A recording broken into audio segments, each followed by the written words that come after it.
என் பெயர் ஆர் பாஸ்கரன். கோவை குனிமுத்தூரிலிருந்து வருகை தந்திருக்கிறேன். முதலில் இறைவன் நாடியுள்ளதால் இந்த நிகழ்ச்சி அமைந்துள்ளது. எனவே இறைவனுக்கு நன்றியை தெரிவித்துக் கொண்டு இந்த நிகழ்ச்சிக்கு ஏற்பாடு செய்துள்ள அனைத்து இஸ்லாமிய சகோதர சகோதரிகளுக்கும் நன்றியை தெரிவித்துக் கொள்கிறேன். அனைவர் மீதும் இறைவனின் சாந்தியும் சமாதானமும் உருவாகட்டுமாக. என்னுடைய கேள்வி,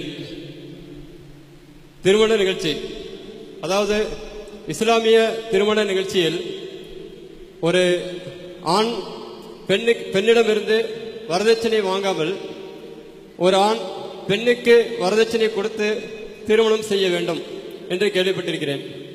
அப்படிப்பட்ட இஸ்லாமிய திருமண நிகழ்ச்சி எவ்வாறு அமைய வேண்டும் மற்றும் அந்த நிகழ்வுகள், அந்த விருந்து நிகழ்ச்சிகள் எவ்வாறெல்லாம் அமைய வேண்டும் என்பதை பற்றி விளக்கம் தருமாறு கேட்டுக்கொள்கிறேன்.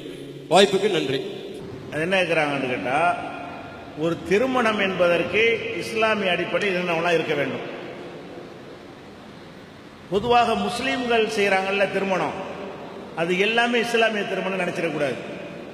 பேருக்கு முஸ்லீமாக இருந்து கொண்டு இஸ்லாம் கூறிய நெறிமுறைகளுக்கு மாற்றமாகத்தான் அதிகமான திருமணங்கள் நடத்தப்படுகிறது. முஸ்லீமாக பிறந்து விட்டார்கள், இஸ்லாம் அவங்களுக்கு தெரியவில்லை. எப்படி முஸ்லீமாக இருந்து வட்டி வாங்குகிறார்களோ, முஸ்லீமாக இருந்து தவறான நடத்தைகளில் ஈடுபடுகிறார்களோ, அந்த மாதிரியாக இந்த திருமண விஷயத்தையும் எங்க சமுதாயத்தில் உள்ளவங்க தப்பாக வழங்கி வைத்திருக்கிறார்கள். அதனால இஸ்லாமிய திருமணம்னா என்ன, அதை இஸ்லாமிய அடிப்படையில் நான் உங்களுக்கு சொல்றேன். இஸ்லாமிய திருமணத்தை பொறுத்த வரைக்கும் ஒரு ஆணா இருந்தாலும் பெண்ணா இருந்தாலும் கட்டாய கல்யாணம் இஸ்லாத்தில் இல்லை. அந்த பெண்ணுடைய விருப்பம் இல்லாமல், அந்த மாப்பிள்ளையுடைய விருப்பம் இல்லாமல் யாரும் கல்யாணம் பண்ணக்கூடாது. இன்னைக்கு அதிகமான இடங்கள் என்ன செய்யறாங்கன்னு கேட்டா, மாப்பிள்ளை யாருன்னே பெண்ணுக்கு தெரியாது. இவங்களா பேசி என்ன செய்யறாங்க, முடிச்சு வச்சிடறாங்க.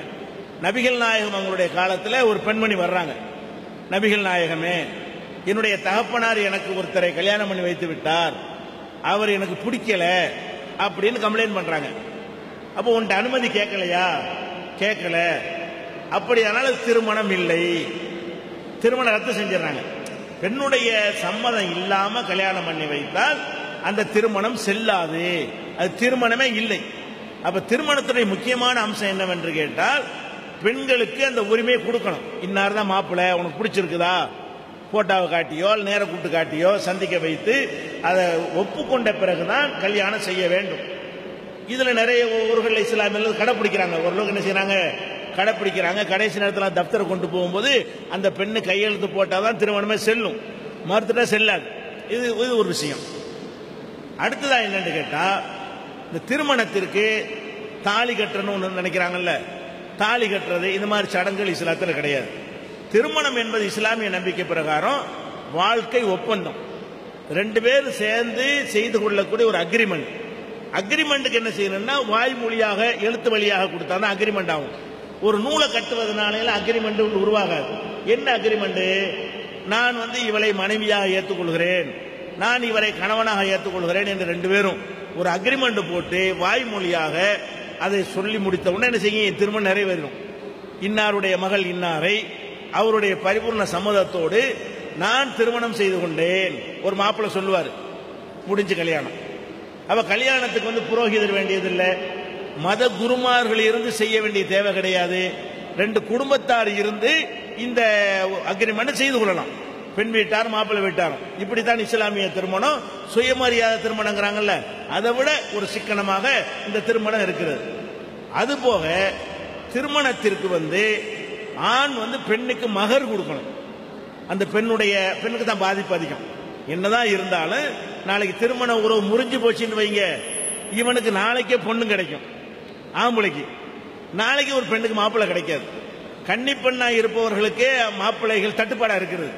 ஆண்களுடைய வீதாச்சாரம் கம்மியா, புள்ளி விவரத்தில் நிறைய இருக்குன்னு சொன்னாலும் பிராக்டிக்கலா எடுத்தீங்கன்னு சொன்னா, ஒரு குமரை வைத்துக் கொண்டு மாப்பிள்ளை தேடுவதற்கு அவங்களுக்கு என்ன செய்யறது, ரொம்ப நொந்து போய் விடுகிறார்கள் பெற்றோர்கள்லாம். அப்படி இருக்கிற நேரத்தில் ஒரு கணவனை இழந்து விட்டு, கணவனை விவாகரத்து செய்து விட்டு ஒரு பெண் இருந்தாலும் வைங்க, அவளுக்கு அவ்வளவு லேசா மாப்பிள்ளை கிடைக்காது, கஷ்டப்படணும். அப்ப அதையெல்லாம் கருத்தில் கொண்டு திருமண வாழ்க்கையில் பொம்பளை தான் பாதிக்கப்படுறான், அவ தான் குழந்தைய சுமக்கிறா, அவ தான் கஷ்டப்படுறா, அவ தான் அதுக்கு பால் ஊட்டுறா, அவ தான் வயிற்றுல சுமந்துகிட்டு இருக்கிறா, அவ தான் தன்னுடைய எல்லா விதமான சிரமங்களுக்கும் ஆளாகிறாள் என்பதை கருத்தில் கொண்டு ஆண்கள் பெண்களுக்கு கொடுக்கணும். கல்யாணம் பண்ணும் பொழுது உனக்கு எவ்வளவு வேணும் கேட்கணும். வேணும்னு சும்மா அடையாளமா 101 ரூபாய் 201 ரூபான்னு கொடுக்கக்கூடாது. அவங்களுடைய பாதிப்பு தியாகம் எல்லாத்தையும் கருத்தில் கொண்டு நாளைக்கு விவாகரத்து ஏற்பட்டால் கூட தனித்து நிற்பதற்கு ஏற்ற அளவுக்கு அந்த தொகை இருக்க வேண்டும்.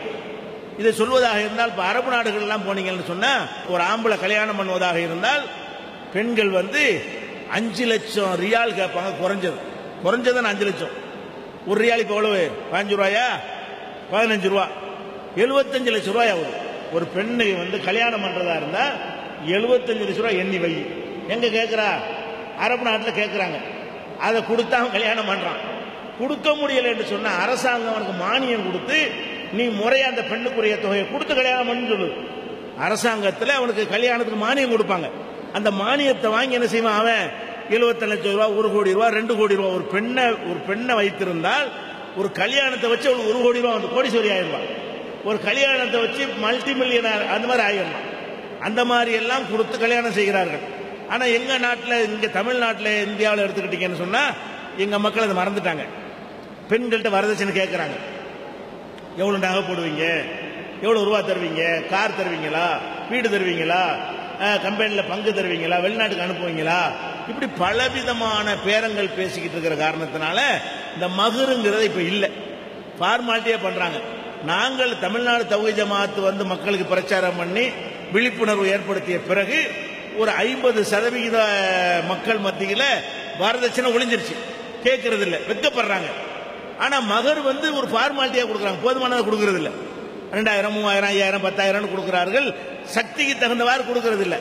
அதுலயும் விரைவில் மாற்றங்கள் வரும். மக்கள் வழங்கி கொண்டிருக்கிறார்கள். அப்ப பெண்களுக்கு மகர் என்கிற பெயர்ல ஒரு பாதுகாப்பு தொகையை கொடுக்கணும் இஸ்லாம் சொல்கிறது. அது கொடுத்தா தான் கல்யாணம் என்ன செய்யும், நிறைவேறும். திருமணத்துக்கு முன்னாடி அதை கொடுத்துடணும். இது போக திருமணம் சிக்கனமா இருக்கணும். நபிகள் நாயகம் சொன்னாங்க, எவ்வளவு குறைந்த செலவில் திருமணத்தை நடத்துகிறீர்களோ அவ்வளவுக்கு அல்லாஹ்வுடைய அருள் கிடைக்கும். குறைந்த செலவுனா என்ன? ஒரு கல்யாணம் பண்ணுவதற்காக வேண்டி நபிகள் நாயகம் காலத்துல எல்லாம் சில பேரிச்சம்பழங்களை கொடுத்து கல்யாணம் பண்ணிடுவாங்க. எல்லா முஸ்லீம் அல்லாத மக்கள் நீங்க விளங்கி வச்சிருக்கு. கல்யாணம்னா முஸ்லீம் பிரியாணி போடுவாங்க, 10 ஆட்டா இருப்பாங்க, அப்படி விளங்கி வச்சிருக்கிறீங்க. அதெல்லாம் எங்களுடைய செயல்களை பார்த்து விளங்கி வச்சிருக்கிறீங்க. எங்க மார்க்கத்தில் அப்படி கிடையாது. ஒரு பிஸ்கெட்டை கொடுத்து கூட என்ன செய்யலாம், கல்யாணம் பண்ணி கொள்ளலாம். அப்ப திருமணம் கம்மியான செலவு நடந்தாதான் ஏழை குமர்களுக்கு கரையேற முடியும். இல்லைன்னா அவங்க என்ன செய்வாங்க, இந்த கல்யாணத்துக்காக வேண்டி பெரிய அளவு பொருளாதாரத்துக்கு சொத்து வித்து வட்டிக்கு வாங்கி வீடு விடாம பிச்சை எடுத்து அந்த மாதிரி நிலையில உண்டாகி போயிடும். திருமணம் என்பது ரொம்ப சிக்கனமாக குறைந்த செலவில், எவ்வளவு குறைந்த செலவு நடத்த முடியுமோ அந்த மாதிரி நடத்த வேண்டும். இப்போ நாங்கள்லாம் எங்க கல்யாணம் பையனுக்கெல்லாம் கல்யாணம் பண்ணோம். கல்யாணம் பண்ணா பள்ளியாசல வைத்து ஒரு 50 பேரை கூப்பிட்டு பிஸ்கெட் பேரிச்சம்பழம் கொடுத்து கல்யாணம் பண்ணி முடிச்சிட்டோம். ஊர் உலகத்தெல்லாம் கூப்பிடவே இல்லை. தெரிஞ்ச நண்பர்களுக்கெல்லாம் நீங்க யார் வராதிங்க கல்யாணத்துக்கு, கடவுள்கிட்ட பிரார்த்தனை பண்ணுங்க, துவா செய்யுங்க என்று சொல்லி நாங்களாம் நடத்தான் செஞ்சோம். நல்லா தான் இருக்கிறாங்க. அந்த திருமணத்திற்காக வேண்டி நம்ம ஒரு பெரிய அளவுல ஆடம்பரமா செலவு செய்யும் பொழுது அதை பார்த்து ஏழைப்பாளையம் எல்லாம் கஷ்டப்படுவாங்க. அவங்களும் செய்யணும்னு ஆசைப்படுவாங்க. ஒரு சமூக பொறுப்பு வேணும். என்கிட்ட இருக்கிற ஆடம்பரத்தையும் பகத்தையும் காட்டுவதற்காக வேண்டி சீரியல் விளக்கு போடுவது, அலங்காரம் பண்ணுவது, குதிரைகளை கொண்டு வருவது, பாட்டு கச்சேரிகள் வைப்பது, இப்படி எல்லாம் ஒரு கல்யாணத்துக்கு செலவு செஞ்சா எந்த ஒரு பயனும் இல்லை. இல்லை இந்த மாதிரி செய்தோமையானால் அப்ப ஏழைகள் பாதிக்கப்படுவாங்க என்ற காரணத்தினால இஸ்லாம் திருமணத்தை சிக்கனமா நடத்தணும்னு சொல்லுது. சிக்கனம், மகரு கொடுப்பது, 2 பேருடைய சம்மதம், அக்ரிமெண்ட் செய்து கொள்வது, 2 சாட்சி குறைஞ்சபட்சம், கூடுதலாகவும் இருக்கலாம். 2 சாட்சிகள் இருந்தாலே என்ன செய்யலாம், கல்யாணம் நிறைவேறிவிடும். இவ்வளவு சிக்கனமான ஒரு கல்யாணத்தை தான் எங்க மக்கள், ரொம்ப முஸ்லிம் அல்லாத மக்களை விட எங்க மக்கள் தான் அதிக ஆடம்பரம் செய்யறாங்க. அது கண்டிக்கத்தக்கது. நாங்கள் கண்டித்து பிரச்சாரம் செய்து கொண்டிருக்கிறோம். அது ஒளி என எல்லாருமே சிக்கனத்தை நோக்கி திரும்பணும்.